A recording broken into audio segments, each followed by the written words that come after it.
Window pension update. आज आया पैसा, दिव्यांग पेंशन कब आएगी?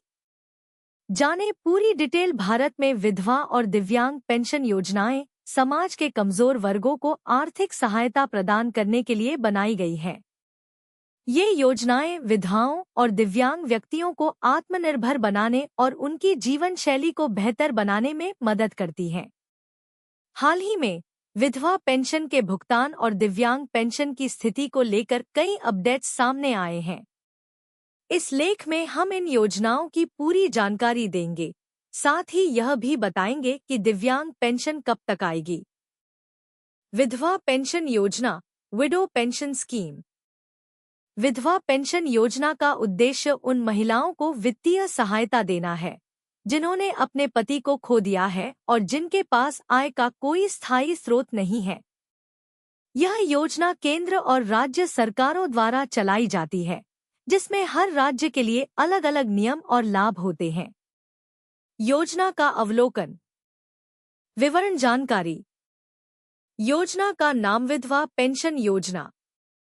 लाभार्थी विधवाएं। न्यूनतम आयु सीमा 18 वर्ष। अधिकतम आयु सीमा राज्य के अनुसार अलग अलग। मासिक पेंशन राशि से 3,000 रुपए तक। आवेदन प्रक्रिया ऑनलाइन ऑफलाइन। आवश्यक दस्तावेज आधार कार्ड, राशन कार्ड आदि। विधवा पेंशन के लाभ। मासिक वित्तीय सहायता। हर महीने एक निश्चित राशि सीधे लाभार्थी के बैंक खाते में ट्रांसफर की जाती है। जीवन स्तर में सुधार। यह योजना विधवाओं को आत्मनिर्भर बनने में मदद करती है। सरल प्रक्रिया। आवेदन प्रक्रिया आसान और पारदर्शी है। अतिरिक्त लाभ। कुछ राज्यों में स्वास्थ्य बीमा और बच्चों की शिक्षा के लिए भी सहायता दी जाती है। आवेदन प्रक्रिया। ऑनलाइन आवेदन। संबंधित राज्य की सरकारी वेबसाइट पर जाकर फॉर्म भरें। आवश्यक दस्तावेज जमा करें। आधार कार्ड, बैंक खाता विवरण, मृत्यु प्रमाण पत्र आदि। फॉर्म सबमिट करें। सभी जानकारी सही तरीके से भरने के बाद फॉर्म सबमिट करें। पुष्टि और भुगतान। आवेदन स्वीकृत होने पर पेंशन राशि बैंक खाते में जमा की जाएगी। दिव्यांग पेंशन योजना, डिसेबिलिटी पेंशन स्कीम। दिव्यांग व्यक्तियों के लिए यह योजना उनकी आर्थिक स्थिति को मजबूत करने और उन्हें आत्मनिर्भर बनाने के उद्देश्य से चलाई जाती है। हाल ही में कई राज्यों ने दिव्यांग पेंशन की राशि बढ़ाने का ऐलान किया है। योजना का अवलोकन। विवरण जानकारी। योजना का नाम दिव्यांग पेंशन योजना। लाभार्थी दिव्यांग व्यक्ति। न्यूनतम आयु सीमा 18 वर्ष। अधिकतम आयु सीमा राज्य के अनुसार अलग अलग। मासिक पेंशन राशि से 5,000 रुपए तक। आवेदन प्रक्रिया ऑनलाइन ऑफलाइन। आवश्यक दस्तावेज आधार कार्ड, दिव्यांगता प्रमाण पत्र। दिव्यांग पेंशन के लाभ। आर्थिक सहायता। मासिक पेंशन राशि सीधे बैंक खाते में ट्रांसफर होती है। स्वास्थ्य सेवाएं। कुछ राज्यों में मुफ्त स्वास्थ्य सेवाएं भी प्रदान की जाती हैं। शिक्षा और रोजगार सहायता। दिव्यांग बच्चों की शिक्षा और रोजगार के लिए विशेष योजनाएं चलाई जाती हैं। दिव्यांग पेंशन कब आएगी? दिव्यांग पेंशन की राशि आमतौर पर तिमाही आधार पर जारी की जाती है। फरवरी 2025 तक जनवरी से मार्च 2025 की राशि जारी होने की संभावना है। यदि आपको अब तक भुगतान नहीं मिला है, तो आप संबंधित विभाग से संपर्क कर सकते हैं या अपनी आवेदन स्थिति ऑनलाइन चेक कर सकते हैं। महत्वपूर्ण बदलाव, न्यू अपडेट्स। पेंशन राशि में वृद्धि। कई राज्यों ने विधवा और दिव्यांग पेंशन की राशि को बढ़ाकर 2,500 रुपए से 5,000 रुपए तक कर दिया है। आधार कार्ड अनिवार्यता। सभी योजनाओं के लिए आधार कार्ड लिंक होना जरूरी कर दिया गया है। ऑनलाइन आवेदन प्रक्रिया। अब आवेदन प्रक्रिया को पूरी तरह से डिजिटल बनाया जा रहा है। आय सीमा का निर्धारण। केवल गरीबी रेखा से नीचे आने वाले परिवारों को ही इन योजनाओं का लाभ मिलेगा। निष्कर्ष। विधवा और दिव्यांग पेंशन योजनाएं समाज के कमजोर वर्गों को सशक्त बनाने का एक महत्वपूर्ण कदम है। हालांकि इन योजनाओं का लाभ लेने के लिए सभी पात्रता शर्तों को पूरा करना जरूरी है। अगर आप इन योजनाओं के लिए पात्र हैं, तो जल्द से जल्द आवेदन करें और अपने दस्तावेज अपडेट रखें। डिस्क्लेमर: यह लेख केवल जानकारी देने के उद्देश्य से लिखा गया है। कृपया सटीक जानकारी और आवेदन प्रक्रिया के लिए संबंधित सरकारी विभाग या आधिकारिक वेबसाइट पर जाएं।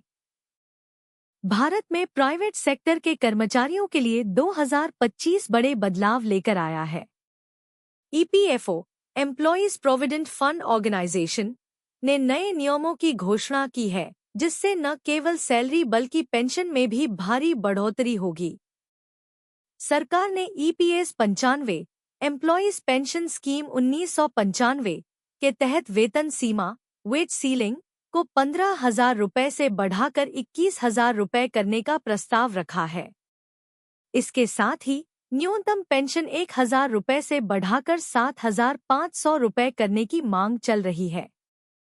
इन बदलावों का मुख्य उद्देश्य महंगाई के बढ़ते दबाव में कर्मचारियों की आर्थिक सुरक्षा को मजबूत करना है। ईपीएफओ के नए 2025 के नियम में पीएफ अकाउंट से एटीएम के जरिए पैसे निकालने, पेंशन को किसी भी बैंक से प्राप्त करने और योगदान सीमा कंट्रीब्यूशन लिमिट को हटाने जैसे फीचर्स शामिल हैं। यह सभी बदलाव रिटायरमेंट प्लानिंग को और आसान बनाएंगे। EPFO salary ceiling hike 2025, salary सीमा में बढ़ोतरी। ईपीएफओ ने बेसिक सैलरी की सीमा को 15,000 रुपये से बढ़ाकर 21,000 रुपये करने का प्रस्ताव रखा है। इसका सीधा असर कर्मचारियों की मासिक पेंशन पर पड़ेगा। पेंशन फॉर्मूला: पेंशन योग्य वेतन सेवा अवधि 70। उदाहरण: 21,000 रुपये 35 वर्ष 70 10,050 रुपये प्रतिमाह, वर्तमान 7,500 रुपये से 34% अधिक। इसके अलावा नियोक्ता का योगदान भी बढ़ेगा, 8.33% अब 21,000 रुपये के हिसाब से जमा होगा। पीएफ अकाउंट में जमा रकम बढ़ने से रिटायरमेंट फंड भी बढ़ेगा। ईपीएस 95 पेंशन हाइक डिमांड, 7,500 रुपये न्यूनतम पेंशन की मांग। 10 जनवरी 2025 को ईपीएस 95 पेंशनर्स के प्रतिनिधियों ने वित्त मंत्री निर्मला सीतारमण से मुलाकात की और न्यूनतम पेंशन 7,500 रुपये करने की मांग रखी। की पॉइंट्स: वर्तमान स्थिति: 36.60 लाख पेंशनर्स को 1,000 रुपये से भी कम मिलता है। मांग का आधार: महंगाई भत्ता न मिलने से जीवनयापन मुश्किल। विपक्ष: ट्रेड यूनियंस 5,000 रुपये पेंशन का प्रस्ताव रखते हैं, लेकिन पेंशनर्स इसे अपर्याप्त मानते हैं। ईपीएफओ न्यू रूल्स 2025, 5 बड़े बदलाव। एक एटीएम से पीएफ निकासी।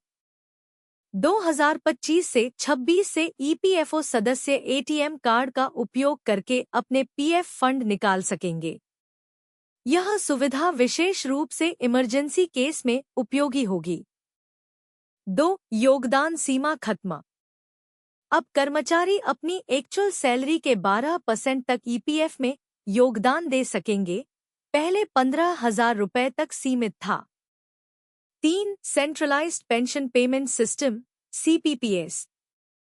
1 जनवरी 2025 से पेंशन किसी भी बैंक में मिलेगी। पीपीओ ट्रांसफर की जरूरत नहीं होगी। 4. Equity investment option.